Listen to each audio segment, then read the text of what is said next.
कोंबड्यांसाठी सर्वात महत्वाचं आहे चारा आणि त्या चाऱ्याचं नियोजन करण्यासाठी मोरे फार्मवर या ठिकाणी एक मशीन आहे. त्या मशीन बद्दल आपण माहिती जाणून घेऊया. सर, आम्हाला या मशीन बद्दल थोडक्यात माहिती सांगा, कशी ही काम पेलेट करते? मशीन आहे. आपण जे फीड तयार करतो, हम्म, फीड मध्ये मक्का, हम्म, सोया डीओसी, हम्म, फिश पावडर, हम्म, शेवग्याचा आणि तुतीचा जो पाला वापरतो, हम्म, हम्म, हे हम्म, सगळं मिक्स करून आपण या मशीन मध्ये टाकतो. इथून हम्म. त्याचे पॅलेट्स बनतात. बर, आणि ते म्हणजे एक आपण सुग्रास सारखं खाद्य तयार होत आहे. हा बरोबर ते आहे. पक्षाला आपण फीड करतो. बर.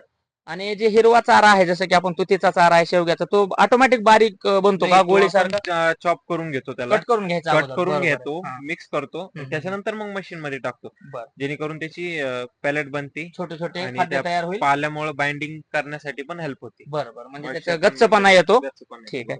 बरोबर. कुठून मागवली ताई ही मशीन ही आपण? आपण कोपरगाववरून घेतलेली आहे. बर. याला किती कॉस्ट लागली काय? आपल्याला एक 35,000 पर्यंत पडली होती, एक बर 8-9 महिन्याआधी समजा. बर. तिची एक मग आता काय वाटतं, 40-45. हे मशीन घेतल्यानंतर आपण ह्याचा खरंच बेनिफिशियल झाली का, उपयोगी झाली सर का, आता फायदा? आम्हाला मी आम्हाला जर रिकव्हर का केली हा कॉस्ट त्याची. म्हणजे आम्हाला जर का आता 5,000 पक्ष्यांना फीड टाकायचं विकतचं, हा हा तर हा. आम्हाला डेली तर 30,000चं खाद्य लागलं असतं.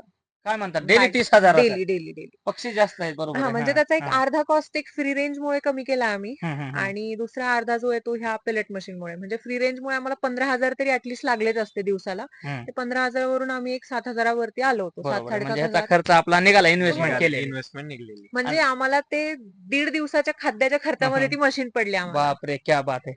तर याच्यासोबत काय दुसरी मशीन वगैरे लागते का, का ते वेगळीच आहे आणखीन? एक ते चॉप गिरणी कटर आणि आहे. चॉप हे कटर. बर, बघा, गिरणी chop. हे दोन्ही एकाच त्याच किमतीत येतात का? नाही, वेगवेगळे आहे. नाही, नाही. ती वेगळी हम्म. आहे. ती एक साधारणतः 20-22 हजारापर्यंत ती बर. भेटून जाते.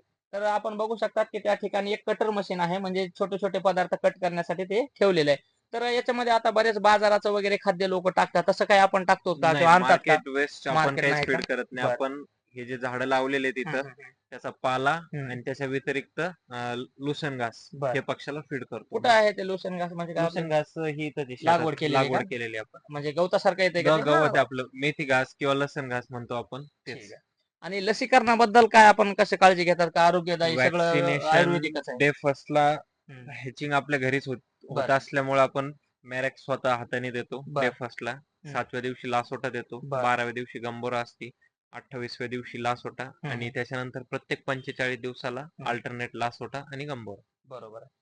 तर आता जे समजा काही ठिकाणी पक्षी मरतात किंवा त्यांना जे थंडीमुळे दुखावतात किंवा जातात, मग तसा काय अनुभव आपल्याकडे जात आता असतील का? गावरान पक्षाची इम्युनिटी पहिलेच चांगली असते. बरोबर आहे. गावरान पक्षाला हम्म, काही होत नाही हम्म, त्याने. हम्म, हम्म, हे जे सगळे प्रकार होते हम्म. हे हायब्रिड बर्ड्स लावते. हायब्रिड आणि दुसरे 2-4 जातीचे मिक्स केल्यानंतर 100% त्यांना 100% रोग येतो. रोग येते. गावरान बरोबर. पक्षी प्युअर दणकट आहे. गावरानला काही होत नाही. प्युअर गावरानला काही होत नाही. आणि तुम्ही कसं रेस करता पक्षाला त्याच्यावरही डिपेंड करतं. म्हणजे बरोबर आहे. लहानपणापासून, म्हणजे ब्रुडिंग मध्ये बरेच जण काय करतात, ब्रुडिंग मध्येच इतके अँटीबायोटिक्स देतात ना हम्म, हम्म, पक्षाला, हम्म, की हम्म. त्याच्या बॉडीला सवय होऊन जाते. बरोबर आहे. मग जेव्हा त्याला खरोखर इम्युनिटीची गरज असते तेव्हा तो हम्म, वेट करतो अँटीबायोटिक्सचा. हम्म.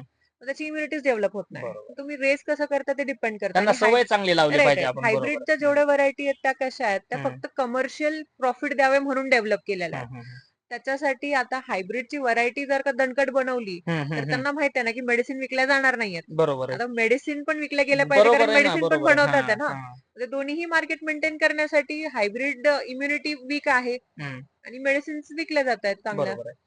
तर पक्ष्यांना आपण लहानपणापासून जी सवय लावतो तेच अनुभवानं पक्षी तयार होतो. आणि आतापर्यंत एक अनुभव असा आहे की प्युअर गावरान पक्षीच हा जास्त दिवस टिकलेला आहे आणि त्याचा यशस्वी झालेला आहे. तर आता सर आपल्याकडे विविध दुसऱ्या आणखीन शेती कशा कशा प्रकारच्या ते एक थोडक्यात सांगा. गावरान सोबत काय दुसरा जोड व्यवसाय किंवा शेतीमध्ये कोणते उत्पन्न घेतले शेती जातात? आपल्याकडं जांभळ आहे, जांभळ आहे. लिची, ब्लूबेरी, बर पीच, पर्सिमन, बर. ॲव्होकाडो, ड्रॅगन फ्रूट, स्पायसेस बऱ्यापैकी, बरोबर आहे. मोसंबी म्हणजे आहे. त्याला आणखीन प्रोडक्शन त्याचं नाही ना झालं सर, प्रोडक्शन फक्त नाही आलं अजून लावलेले आहेत त्याचं. आता की? आपल्याकडे प्रोडक्शन समजा ऊस आहे, बर. मोसंबी. बरोबर. मोसंबी किती आहे त्याचा कसा? मोसंबी 5 एकर मोसंबी आपल्याकडे बर. आणि साधारणतः किती वर्षाचा त्याचा किती येतो तोडा किंवा किती बेनिफिशियल? पहिलं फळ येईन त्याचं आता असं आहे यावर्षी. का? हा. बरं, ठीक आहे. जालना जिल्ह्यामध्ये प्रसिद्ध मोसंबीसाठी प्रसिद्ध आहे आणि या ठिकाणी सुद्धा रोडच्या बाजूलाच सरांचं फार्म आहे. सर, आपल्या प्रेक्षकांना एकदा पत्ता सांगा, जेणेकरून नंतर ज्यांना भेट द्यायची आहे त्याच्यासाठी एकदा.